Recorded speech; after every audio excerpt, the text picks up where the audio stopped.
O monitor de vídeo é um periférico de saída de dados que permite ao operador visualizar as respostas obtidas pelas ações executadas no computador. Em outras palavras, todas as operações executadas pelo usuário no computador são mostradas no monitor de vídeo.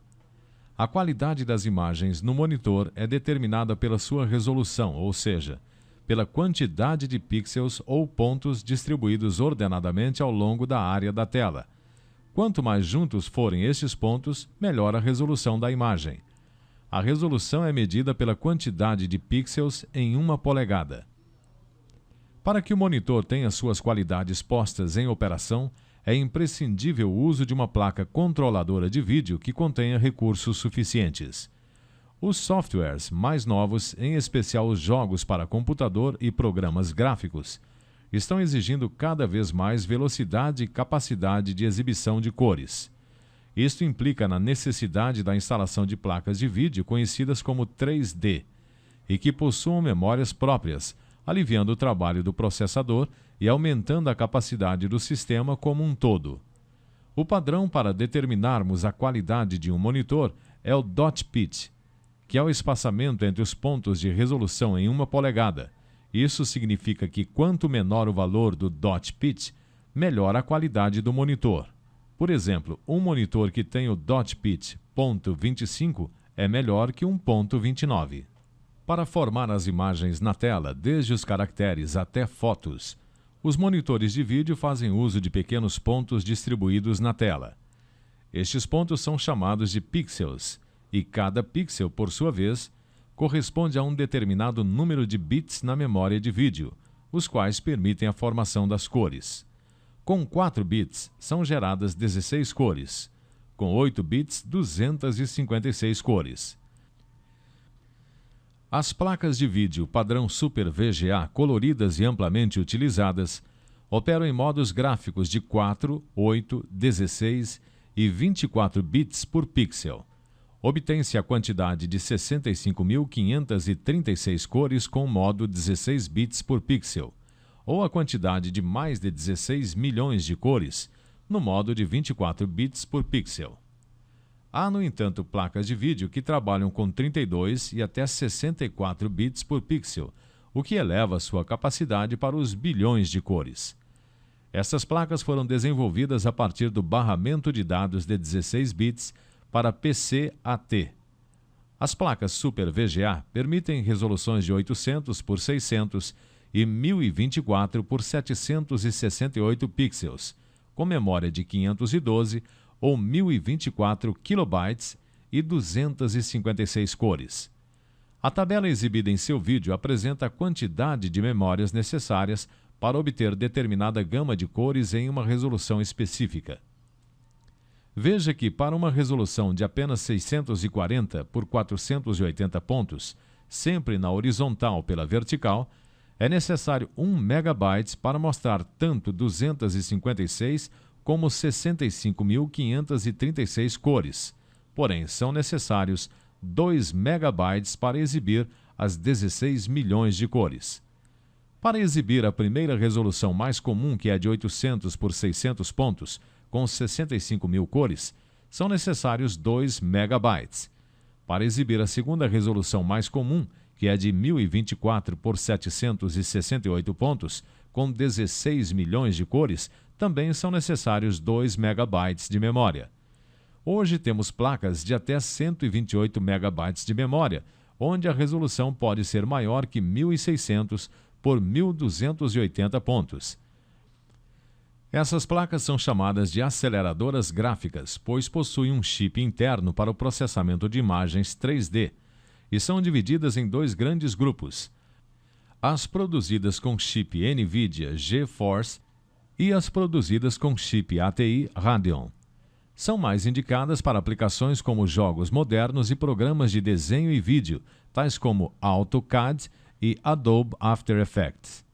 Determinadas operações de vídeo requerem recursos que o computador pode não ter. Por isso, torna-se necessário a instalação de placas especiais, que podem agir sozinhas ou em conjunto com a placa Super VGA, que já está instalada no computador. O usuário pode instalar uma placa especialmente para Manipular e assistir a filmes de videocassete ou DVD no monitor de vídeo. Assistir a programas de televisão. Ver imagens de uma câmera diretamente no monitor. Comprimir imagens para captura e gravação. As placas RTV, por exemplo, permitem sintonizar emissoras de TV e de rádio para que o usuário possa assistir ou ouvir em seu computador. Geralmente é necessário instalar uma antena para captar as ondas. As imagens são sobrepostas às imagens da placa SVGA ou VGA, num processo denominado overlay. As placas MPEG fazem a compressão das imagens para armazenamento no disco e a descompressão via software, quando as imagens forem exibidas. As imagens são também exibidas em overlay. O método MPEG utiliza taxas de compressão de 50:1, o que torna possível a gravação de filmes em CD-ROM. Para a descompressão, a placa MPEG Player recebe os dados enviados pelo processador, faz a descompressão e lança a imagem na tela inteira do monitor SVGA ou através de uma janela, utilizando o processo overlay. As placas de captura de imagem são muito utilizadas por desenvolvedores multimídia, justamente com o objetivo de capturar, armazenar e editar imagens originadas de uma fita de vídeo cassete. Como a placa faz a captura no padrão NTSC, é necessário utilizar um transcodificador que fará a conversão para o padrão brasileiro, que é o PAL-M. No caso de manipulação das imagens, esta é feita a partir de softwares específicos, que geralmente acompanham as placas. As placas aceleradoras gráficas, utilizadas tanto profissionalmente como por aficionados em jogos, programas gráficos e tridimensionais, possuem boa capacidade de memória, além de proverem velocidade aos quadros de ação. Elas são encontradas nas versões auxiliar e principal. A primeira é adicionada ao computador, que já deve possuir uma placa de vídeo Super VGA, fazendo a função de uma ajudante. A segunda faz a substituição da placa que estiver instalada por possuir seu próprio processador. A configuração de vídeo consiste em modificar a quantidade de cores, bem como a resolução empregada atualmente no monitor. A operação é fácil de ser realizada. Observe. Na área do desktop do Windows, clique com o botão auxiliar do mouse, abrindo o menu auxiliar. Clique no comando Propriedades, fazendo abrir a caixa de diálogos correspondente. Abra a guia Configurações, onde estão localizados os atributos da placa de vídeo. Primeiramente, para alterar a quantidade de cores, você pode abrir o menu desdobrável Cores. Observe as opções que sua placa possui e selecione a de sua preferência. Em seguida, para modificar a resolução da área de tela, posicione o apontador sobre o indicador deslizante, pressione e arraste o mouse para a esquerda ou direita, diminuindo ou aumentando a área respectivamente. Libere o mouse quando encontrar a resolução desejada. A partir do botão Avançadas, você tem acesso a atributos específicos, correspondentes à placa de vídeo instalada em seu sistema. Através desta caixa de diálogos, é possível calibrar o monitor, fazer a correção das cores, alterar ou instalar um novo driver, dentre outras operações disponíveis conforme o modelo e a marca da placa de vídeo. Feitas as alterações, clique em OK em ambas as caixas de diálogos. Por padrão, o sistema recomenda a reinicialização do computador, após as mudanças das características de cor. Permita a reinicialização se for o caso e espere pela nova exibição das imagens. A impressora é outro importante dispositivo de saída, mas, diferentemente do vídeo, exibe o resultado na forma impressa, em cores, escala de cinza ou em preto. Existem diferentes marcas, modelos e estilos de impressoras. Quanto aos estilos, podemos destacar como principais as matriciais, as jato de tinta, as térmicas e as lasers. As matriciais e as jato de tinta são as mais baratas e possuem finalidades específicas. As matriciais, por exemplo, não foram projetadas para imprimirem dados gráficos, como figuras, fotos digitais e outros elementos digitalizados. Elas são mais comuns no trabalho com caracteres. As jato de tinta, apesar de imprimirem com ótimas qualidades, também não podem ser usadas profissionalmente, principalmente em serviços de gráficas, onde a resolução exigida vai além daquela suportada ou oferecida por esta impressora. As impressoras térmicas não são muito usadas devido ao custo elevado de impressão. Porém, este tipo de impressora é empregado principalmente por profissionais que desejam ter uma boa qualidade de impressão. As impressoras laser, por outro lado, apesar de caras, oferecem excelentes resultados em suas impressões. As impressoras podem ser seriais, paralelas ou USB. As seriais, menos comuns e mais utilizadas em redes, recebem os dados de forma sequencial, tornando a transferência mais lenta. Porém, podem ter cabos que ultrapassem os 3 metros de comprimento.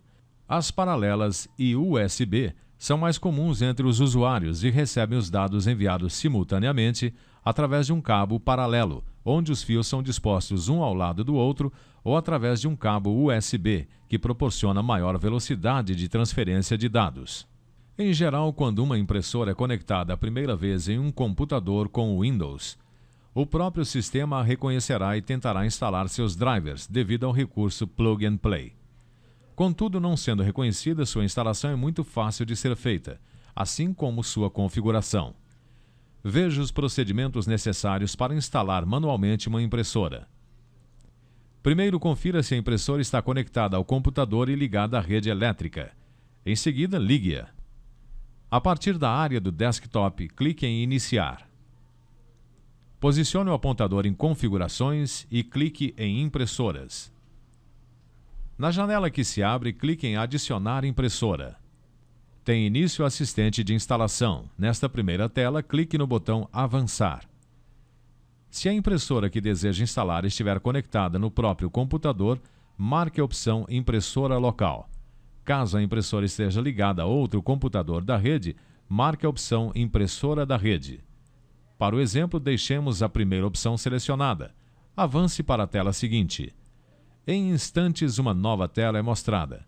Caso a marca e modelo da impressora não sejam encontrados nestas listas, clique no botão Com disco. Insira o CD-ROM ou disquete que acompanha sua impressora no drive específico. Na caixa de diálogos que se encontra na tela, digite apenas o nome da unidade D+, por exemplo, seguido de uma barra invertida e clique OK. O sistema procurará, a partir do diretório raiz deste disco, um arquivo de formato INF, o qual contém as informações de drivers necessárias para o funcionamento da impressora. Ao encontrar o arquivo, o sistema retorna ao assistente de instalação, onde, desta vez, você vai informar a porta de comunicação para a impressora. Lembre-se que o padrão é LPT1. Agora é só concluir o assistente seguindo corretamente as instruções na tela. Solicite o teste de impressão, que será a prova de que a impressora foi instalada corretamente. As impressoras mais modernas geralmente possuem programas de instalação específicos que dispensam a execução dos passos mostrados anteriormente. Neste caso, basta inserir o CD que acompanha a impressora e seguir as indicações na tela do computador. O disco rígido é um periférico de entrada e saída de dados com grande capacidade de armazenamento. É nele que são instalados e gravados programas e arquivos os mais diversos para serem posteriormente lidos e executados pelo usuário. O disco rígido, também chamado de HD ou Winchester, é constituído por uma série de discos sobrepostos a uma pequena distância um do outro, denominados pratos. Nas superfícies destes pratos, os dados são gravados e lidos de forma magnética pelas cabeças de leitura e gravação. Uma das características do disco rígido é sua integração com o drive, isto é, não é possível remover o disco da unidade como se faz com CDs e disquetes. Por isso, o fato de ele também ser chamado de disco ou unidade fixa. Alguns discos rígidos, principalmente usados em mainframes, possuem a qualidade de serem removíveis, mas sua estrutura e tamanho são muito diferentes de um disco rígido compacto, como os utilizados nos PCs e Macs. Os discos magnéticos são divididos em trilhas, setores e cilindros. Os setores são divisões no disco e modificam-se em quantidade dependendo do modelo de capacidade que terá este disco. Há discos com 17, 26, 33 e 63 setores, por exemplo. O cilindro é algo imaginário em um disco. Assim como os setores, ele é invisível aos olhos humanos. Portanto, nesta ilustração, você pode saber o que é o cilindro de um disco a partir da projeção que o simula. O cilindro é obtido com o paralelismo das trilhas, que são quem fazem as divisões dos setores. A quantidade de trilhas corresponde à quantidade de cilindros que há no disco. Quanto maior a capacidade do disco, maior também o número de trilhas e cilindros. Os pratos dos discos, por serem cobertos magneticamente, permitem que as cabeças do drive, também magnéticas, leiam e gravem sobre a superfície quaisquer dados solicitados pelo operador. A cabeça magnética é constituída de uma bobina que gera um campo magnético com o fluxo de corrente elétrica. Este campo, por sua vez, orienta as partículas magnéticas que revestem o disco, formando o dado, isto é, a informação. Braço é o suporte de sustentação das cabeças. Todas as cabeças são afixadas no mesmo suporte, portanto, quando o braço se move, todas as cabeças se movem ao mesmo tempo. O motor faz a rotação do disco. Quanto maior a velocidade de rotação do disco, menor será o tempo de acesso das cabeças a um setor para gravar ou ler dados. É bom salientar que nem todos os discos rígidos possuem o mesmo número de cilindros, cabeças e setores, o que os diferencia, portanto, não só em velocidade de acesso, como também em capacidade de armazenamento. Velocidade de acesso é o tempo que levam as cabeças para fazer uma leitura ou gravação de um dado. Ela depende de 3 fatores: a velocidade de rotação, a taxa de transferência interna e externa e o tempo de acesso. A velocidade de rotação já é inversamente proporcional ao tempo de acesso, isto é, quanto maior for a rotação do disco, menor será seu tempo de acesso. O tempo de acesso é o tempo médio de deslocamento das cabeças entre uma trilha e outra.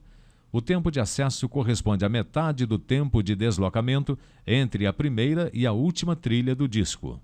Taxa de transferência é a quantidade de dados que podem ser transferidos ao mesmo tempo entre memórias e dispositivos. No caso dos discos rígidos, temos 2 tipos de taxas de transferência: a interna e a externa. A taxa de transferência interna corresponde à velocidade do dado em seu caminho entre o disco rígido e a memória buffer do próprio disco. Ela é diretamente proporcional à velocidade de rotação do disco e à quantidade de trilhas e setores. Quanto maior for a taxa de transferência interna, mais informações poderão ser gravadas no disco. A taxa de transferência externa corresponde à velocidade do dado em seu caminho entre o buffer do disco rígido e a memória RAM ou DRAM. Para este tipo de transferência foram aplicados padrões que acabam por definir características do próprio periférico. Por exemplo, com a tecnologia Ultra DMA 133 utilizada neste modelo de disco, é possível uma taxa de transferência externa no patamar de 133 MB por segundo. A sigla FAT vem de File Allocation Table, que em português quer dizer tabela de alocação de arquivo. Trata-se de um elemento do sistema operacional responsável pela localização e inclusão dos arquivos em determinada área do disco. A FAT armazena os dados via cluster, que por sua vez é a menor porção de espaço ocupada em um disco. Esta parte do sistema operacional foi sendo cada vez mais aprimorada. No início, a FAT12, por exemplo, era utilizada para acessar discos de 32 MB. Hoje trabalha-se com o padrão FAT32, que permite a definição de mais de 4 bilhões de clusters por disco, ou drive lógico.